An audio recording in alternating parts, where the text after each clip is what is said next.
All right, let's start this off with a little question, a little mid-July question. Lions stuff going on here. Who is not the best player? Sure, I could ask the question. Who's the best player on the Lions? Throw it in the comments. Who is the best player, the one player on this team that we could not live without? Question number 2, who is the unquestioned leader and or heartbeat of the team? Answer that question for me. You can throw that in the comments as well. And then question number 3, what if they're the same player? What if they're the same guy? And that is when you get great success. All right, I think about our own division. Let's just stay in our division. All right, Green Bay Packers, unquestioned best player over the last 10, 15 years has been Aaron Rodgers. But do you want that dude being the heartbeat of your team? Do you want that dude being the leader of your team? He's crazy, right? He's going in the darkness retreats. He's taking psychedelics. Like, he's thinking it's a good thing. Like, what are we talking about, right? You got the Chicago Bears, and everybody wants it to be the quarterback, right? And it's, Justin Fields, is he the leader of this team? So good they traded him for a 6th-round pick, right? There's all these rumors from Nick Foles. Him and Fields had a falling out because Nick Foles is trying to help him, and Fields just is uninterested, doesn't care, right? Like, you see all these things, but when you can get a team that you have a great player who is also the heartbeat of the team and the unquestioned leader, then you have success. And the Detroit Lions have found that, and it's at a unique place. Most people want it to be at the quarterback position, and Jared Goff is absolutely loved, and he is a good leader. But the unquestioned heartbeat of this team is Penei Sewell, and he is our right tackle. And maybe it could have been clear when he first came into the league, and he was like, yeah, I'll play right tackle. Maybe it could have been clear when he was at Oregon starting as a 17-year-old freshman. That's insane. Maybe it could be a guy who came into the league and you're watching him in his 3rd year and his 2nd year, and he's leading offensive pregame pep rally stuff, like getting everybody pumped up in the huddle. Like, are you kidding me? An offensive lineman? That's unbelievable. This is the youngest offensive lineman on the team, or not on the team, but the youngest starting offensive lineman, and he's the leader? That's crazy. But then when you look at it and your unquestioned leader also just happens to be unquestionably the best player, that's unbelievable.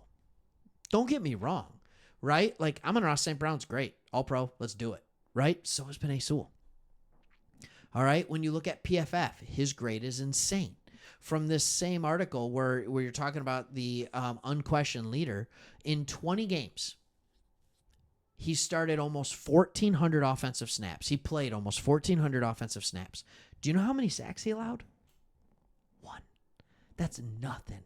5 hits, 20 pressures. All right, Jared Goff got 1 pressure a game coming from the side where Sewell was. His PFF's offensive grade was a 90.7. There are 89 tackles in the NFL that played enough snaps to get a grade. He is number 1. Not even close. Not even close. PFF run blocking grade, number 1. Not even close. PFF pass blocking grade, 78.1, tied for 17th out of 89. He was a Pro Bowler. He was a first-team All-Pro. So what's next?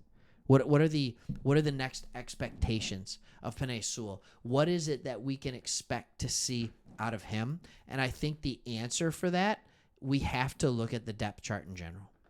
We have to understand, when you look at Jared Goff as a quarterback, he's the kind of guy who, when he has a clean pocket, I've said this before a ton of times, but I don't think I've said it in the last few months.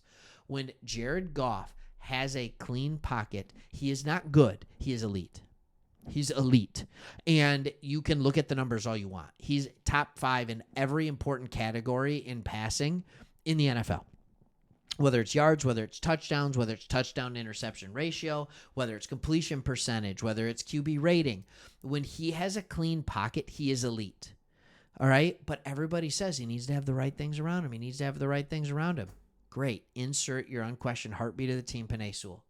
And he's sitting there from left to right. You have Taylor Decker, you have Graham Glasgow, you have Frank Ragnow, you have Kevin Zeitler, and Penei Sewell.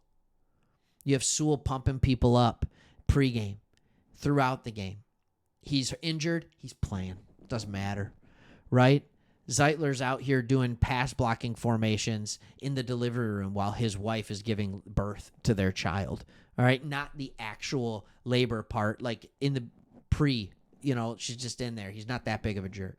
Frank Ragnow's got jacked up toes, and it's never going to be fixed. Doesn't care. Just keeps playing football, right? Graham Glasgow, I started my career in Detroit. I went to Denver. I did a couple things. I wanted to come back, and I took a pay cut to be here because this is where I want to be. I want to be in Detroit. All right, he bleeds Honolulu blue. And then Taylor Decker has never been gone. He's been through the crap. When he was the unquestioned, there's been times where he was the unquestioned best player on this line. Now you know he's not. He's probably the third best, and that's unbelievable.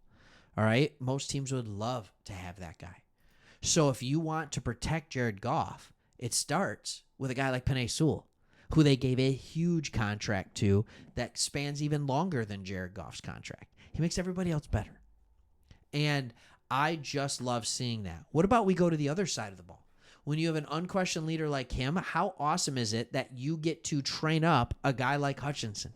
You get to train up these guys against the best there is. That is Penei Sewell. So here's what the Lions have. They have a guy who has his head on straight. He's super young. He's like 23 years old, right? 23 years old. He's going to be on this team for another 10 to 12 years. And he is the best. I want you to hear me on this. The best tackle in the NFL. The best tackle in the NFL plays in Detroit. If he continues to be what he is, this guy's a Hall of Famer. Like, I hope we understand that. Barry Sanders, Kelvin Johnson, Penei Sewell of the recent list of Hall of Famers that are on this team. How awesome is that? So, what's next for him? Every year he has improved his PFF pass blocking grade. Every year he's gotten better at pass blocking. All right, and this year he only allowed 1 sack. This past year, we saw his pass blocking game go from, all right, he's a good right tackle pass blocking, but what a road grader. What a absolute mauler when it comes to the run game. And this past year, it was still that beast in the run game, and all of a sudden, he became a more natural pass blocker. So I would expect that just to continue to level up year by year by year to the point where it's indistinguishable. He's dominant at pass blocking and he's dominant at run blocking. That's what I would say is next for him. But mostly what I wanted to say is what a unique place to find your unquestioned heartbeat of the team. And I don't know if it could be any more Detroit. I don't know if it could be any more grit than that. All right, thanks for watching. See you on the next one.